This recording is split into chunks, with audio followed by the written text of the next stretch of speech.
Hello everyone, welcome to the world of stories. और आज मैं आपके लिए लाया हूं एक ऐसा यूनिक एक्सपीरियंस जैसा शायद ही आप में से कभी किसी ने सुना होगा।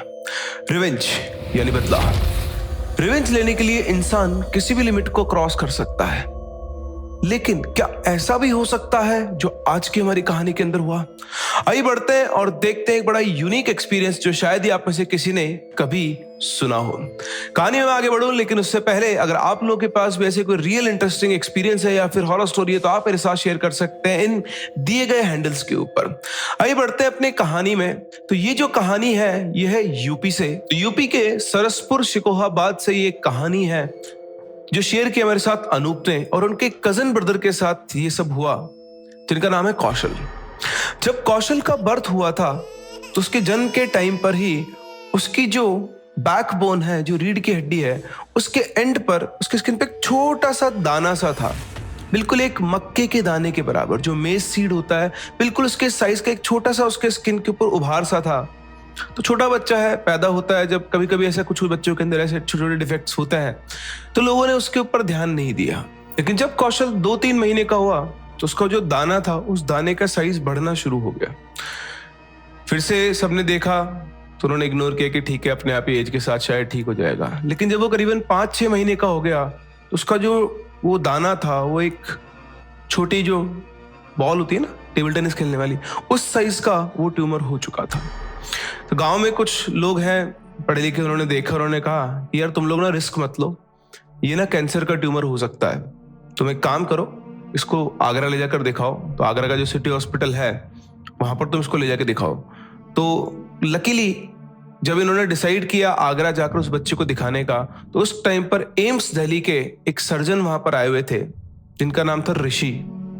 और उन्होंने उनको बेसिकली कैंप लगा हुआ था एक, तो वहां पर वो गए, उन्होंने वहां पर दिखाया। तो डॉक्टर ने जब देखा, तो 5-6 महीने का बच्चा है, देखा उसका, तो उन्होंने कहा कि हाँ, लग तो ये रहा है कि ये कैंसर का ट्यूमर है और इसको निकालने के लिए इसका ऑपरेशन करना पड़ेगा। तो घर वाले घबरा गए कि छोटे से बच्चे को कैंसर का ट्यूमर हो गया। तो उन्होंने बोला सर, बच्चा मतलब कोई दिक्कत तो नहीं आएगी ना, बस तो जाएगा ना? तो बोला अरे ऐसी कोई दिक्कत नहीं, ऐसे कोई छोटा सा ट्यूमर है, लेकिन इसका ऑपरेशन अभी नहीं हो सकता है। तो उन्होंने साहब क्यों? बोले अभी क्या है ना, इसका जो नर्वस सिस्टम है वो बहुत कमजोर है, अगर इसका ऑपरेशन किया और छोटा सा भी कोई ऊपर नीचे गलती हो गई तो इसको लाइफ टाइम के लिए प्रॉब्लम हो जाएगी। इसलिए जब तक ये 8 साल का नहीं हो जाता है, 8 साल की एज तक इसका नर्वस सिस्टम ऑलमोस्ट पूरा डेवलप हो चुका होगा, तो जब तक ये 8 साल का नहीं हो जाता है तब तक इसका कोई इलाज नहीं है, मतलब इसका हम ऑपरेशन नहीं कर सकते हैं। तो तब तक बस आप इसका थोड़ा ध्यान रखें, बाकी ऐसी इससे कोई दिक्कत नहीं होने वाली है। तो घर वालों ने डॉक्टर साहब की बात को फॉलो किया और उस बच्चे का बहुत ध्यान रखा। धीरे धीरे उसकी एज बढ़ने लगी और उसकी एज के साथ साथ उसका जो ट्यूमर था, उस ट्यूमर की साइज भी बढ़ने लगी। 7-7.5 साल की एज तक उसका जो ट्यूमर था वो एक क्रिकेट बॉल की साइज का हो चुका था। और उस ट्यूमर की वजह से उस बच्चे का जो एक पैर था, उस पैर में भी टेढ़ापन आना शुरू हो गया था। शायद उस ट्यूमर की वजह से कोई एक नर्व थी जो दब गई थी और अब उसकी वजह से वो बच्चा थोड़ा बहुत लंगड़ा के चलने लगा था। उसके ये सिम्टम्स देखकर घर वालों ने सोचा कि अब तो इसका ऑपरेशन जल्दी जल्दी करवाना होगा, लेकिन डॉक्टर ने 8 साल से पहले ऑपरेशन करवाने को मना किया था। जैसे ही वो 8 साल का हुआ, वो लोग पहुंचे एम्स दिल्ली, उन्होंने डॉक्टर से मिला, उनको वापस सारी बातें याद दिलाई कि ऐसे ऐसे हम लोग आपसे मिले थे और आपने कहा था कि जब ये 8 साल का हो जाएगा तब इसका ऑपरेशन करेंगे। तो डॉक्टर ने उसको वापस से पूरा इन्वेस्टिगेट किया उसके केस को, और उन्होंने बेसिकली उसका वो जो बॉल साइज की उसकी जो ट्यूमर बन चुकी थी उसको हटाने के लिए ऑपरेशन ही सजेस्ट किया। 8 फरवरी 2021 को उसके इस ट्यूमर का ऑपरेशन किया गया। उस ट्यूमर को वहां से हटाया गया और घर वालों को दिखाया भी गया। तो वो बिल्कुल एक वूल होती है ना, ऊन जो होती है, उसकी तरह का एक गुच्छा सा था। और उसके बाद उस बच्चे को डिस्चार्ज कर दिया गया। उस ऑपरेशन के बाद उसको रिकवर करने में करीबन 20-25 दिन लग गए। 20-25 दिन बाद वो ठीक हो चुका था, उसका ट्यूमर वहां से हट चुका था और अब सभी घर वाले खुश थे कि चलो बच्चे की जो जान की आफत थी वो दूर हो गई है। लेकिन रिकवरी के 4-5 दिन बाद ही अपने आप ही, ना उसे कोई चोट लगी ना कुछ हुआ, उसके पैर के जो नीचे वाला हिस्सा होता है वहां पर एक घाव हो गया। उसे कहीं से लगी नहीं थी, वो भी बाहर आता जाता ही नहीं था। और ऐसा नहीं था कि वो मतलब घाव, छोटा सा घाव हुआ था, उससे हल्का हल्का ब्लड निकल रहा था और दिन ब दिन वो घाव बढ़ता जा रहा था। उन्होंने उसकी पट्टी करवाई, उसको दवाइयां दिलवाई, लेकिन उन सबसे कोई फर्क नहीं पड़ रहा था। वो घाव हर दिन थोड़ा थोड़ा बढ़ जाता और चाहे कुछ भी कर लो, उस घाव से थोड़ा बहुत ब्लड निकलता रहता था। और एक बड़ी अजीब बात थी, वो जहां भी पैर रखता जमीन पर, पैर रखते ही उसके उस पैर के आसपास बहुत सारी चींटियां इकट्ठा होना शुरू हो जाती थी।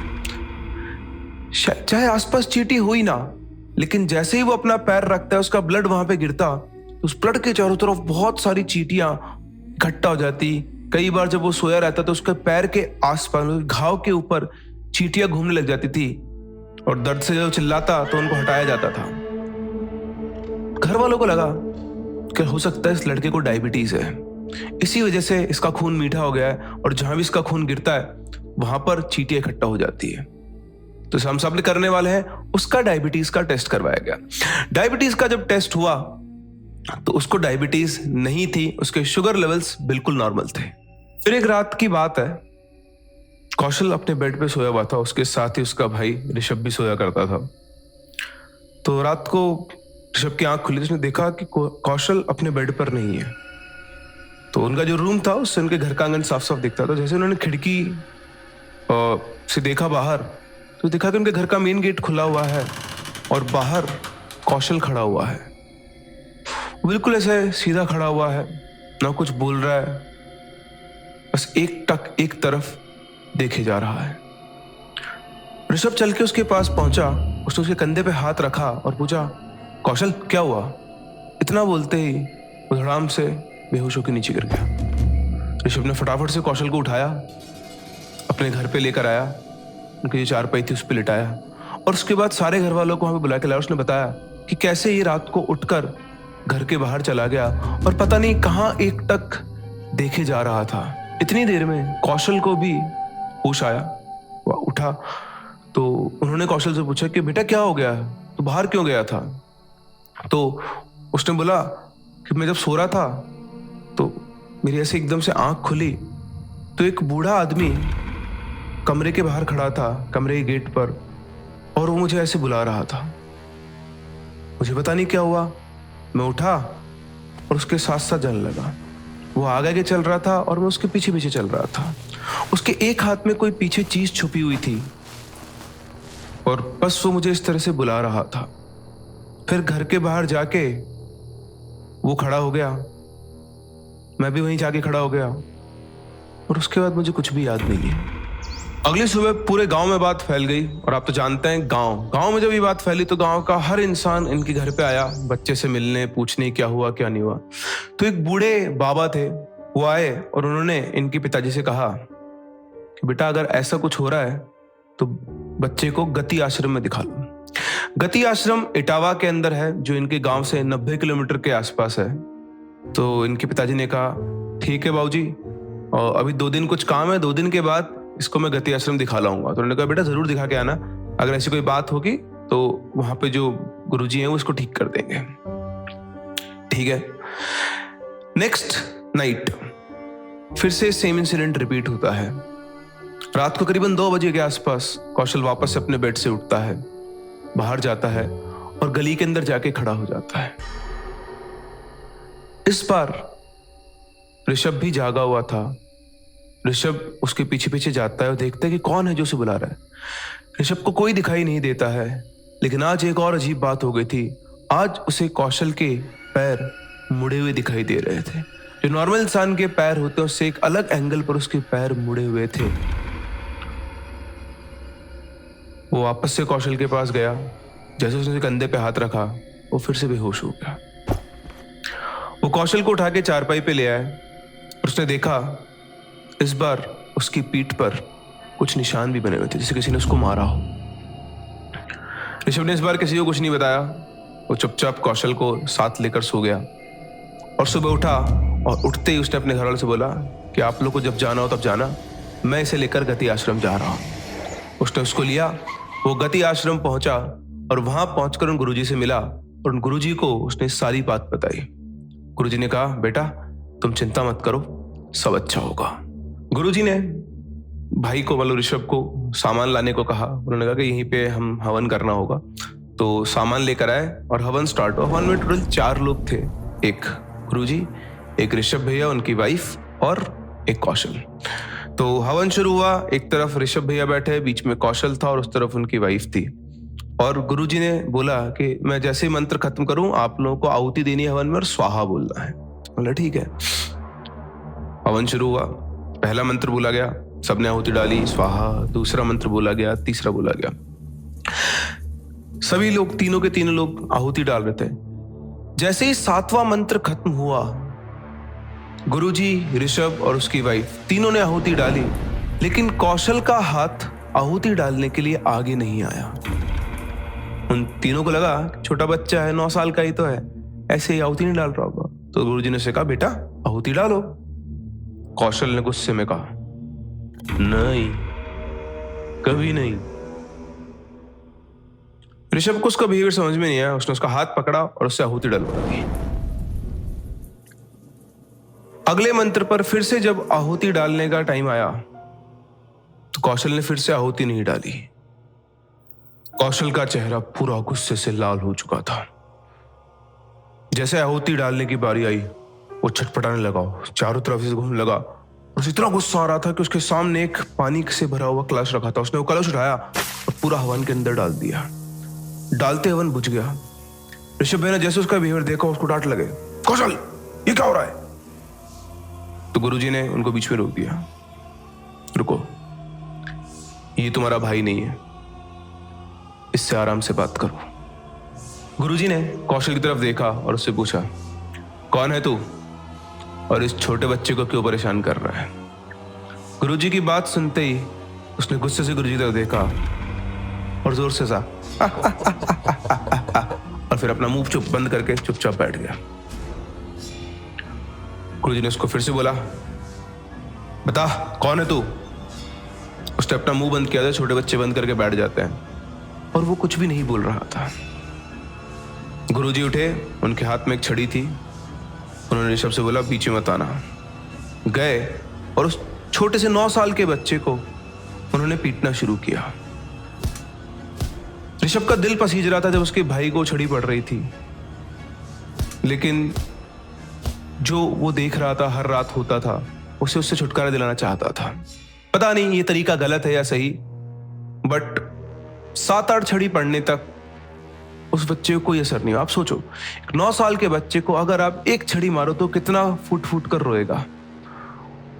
उस छोटे से 9 साल के बच्चे को जब छड़ियां पड़ रही थी तो उसके चेहरे पे शिकन मात्र नहीं थी, और यही चीज उसके भाई को रोक के रखी हुई थी कि इसको अगर छड़ी पड़ रही है और ये हिल तक नहीं रहा है तो जरूर ये मेरा छोटा भाई, सिर्फ इसका शरीर है, कुछ ना कुछ तो इसके अंदर है। 9-10 छड़ी पड़ने के बाद अचानक से वो बोला, मैंने क्या करो है, तो डंडा देना है तो जाके दे, मैंने कछू ना करो। मतलब मैंने क्या किया है, मुझे क्यों डंडा मार रहे हो? मारना है तो इसको मारो। तो गुरुजी ने उससे पूछा, कौन है तू, पहले ये बता। तो उसने सब कुछ डिटेल बताना शुरू किया। मेरा नाम हरिया है और ये मेरा भाई है राम सेवक। तो मैं बोला, तेरा भाई राम सेवक?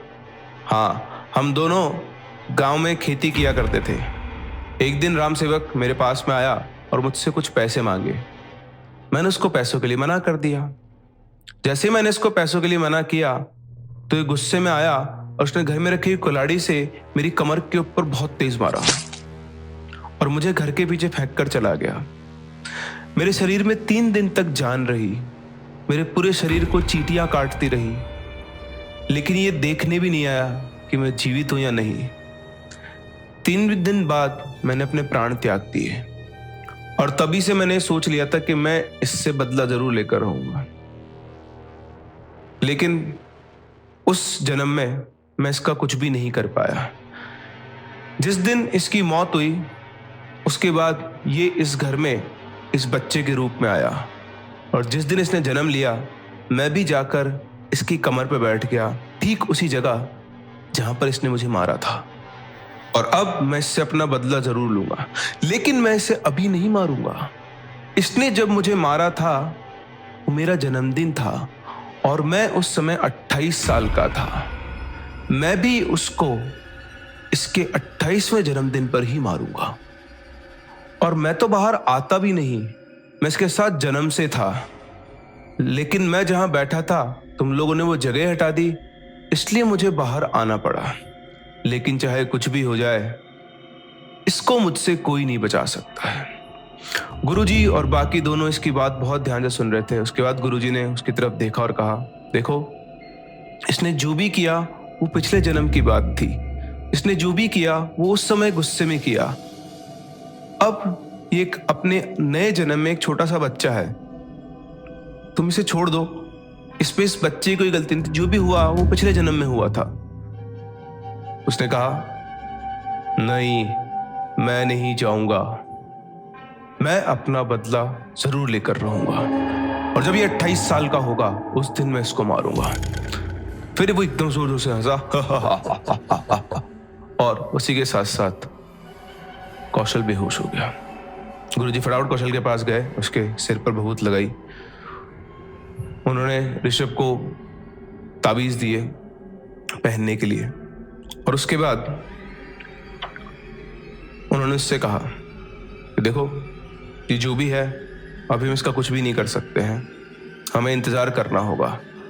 ये ध्यान रखना, जब ये 28 साल का होने वाला हो उससे 2 दिन पहले तुम इसको यहाँ आश्रम में लेकर जरूर आ जाना, भूलना मत। अभी कौशल की जो एज है वो 11 साल है, और वो जो भी चीज है, जो भी एंटिटी है, वो ये कहकर गई है कि जब ये 28 साल का होगा उस दिन ये उसको मार देगा। उसके बाद से अभी तक कोई इंसिडेंट ऐसा नहीं हुआ जिसमें कौशल वापस से रात को उठकर घर से बाहर चला गया हो। लेकिन आज भी घर वालों को जब ये बात याद आती है कि इसके 28वें जन्मदिन पर इसके साथ कुछ हो सकता है, तो बुरी तरह से घबरा जाते हैं। ये इंतजार कब तक चलेगा? क्या गुरुजी कौशल को हरिया से बचा पाएंगे? क्या उसके 28वें जन्मदिन के बाद कौशल नहीं रहेगा? इन सभी सवालों का जवाब हमें उसके 28वें जन्मदिन पर ही मिलेगा। लेकिन हम सब भगवान से प्रार्थना करते हैं कि कौशल के साथ ऐसा कुछ ना हो। अगर ऐसी कोई एंटिटी है भी तो वो कौशल को या तो माफ कर दे, या फिर वो जो गुरुजी हैं गति आश्रम वाले, वो कौशल को उससे मुक्त जरूर करवा दे। तो ये था एक बहुत ही यूनिक, बहुत ही अनइमेजिनेबल एक्सपीरियंस, ये इंसिडेंट जो कौशल के साथ हुआ और ये अभी भी चल रहा है। इस इंसिडेंट का अभी भी कोई कंक्लूजन नहीं है, खत्म नहीं हुआ है। हो सकता है आज वो 11 साल का है तो 17 साल के बाद हम इस कंक्लूजन को भी आपके सामने लेकर आए। बट आपका क्या कहना है इस इंसिडेंट के बारे में? क्या ऐसा पॉसिबल है? और अगर ऐसा पॉसिबल है, ऐसा हो रहा है, ऑब्वियसली ये बिल्कुल रियल एक्सपीरियंस जो अनूप ने हमारे साथ शेयर किया है, तो ऑब्वियसली ये हो रहा है। और मैं सभी से, आप सभी लोगों से चाहूंगा कि सभी लोग कौशल के लिए दुआ करें, प्रार्थना करें कि वो बिल्कुल ठीक हो जाए। जैसा उस एंटिटी ने प्रेडिक्ट किया है ऐसा कौशल के साथ कुछ ना हो, और पूरी फैमिली को भगवान हिम्मत दे इस चीज से लड़ने की, फाइट करने की और इसके ऊपर जीत जाने की। हम मिलते हैं अपनी अगली कहानी में, तब तक के लिए keep loving and keep listening.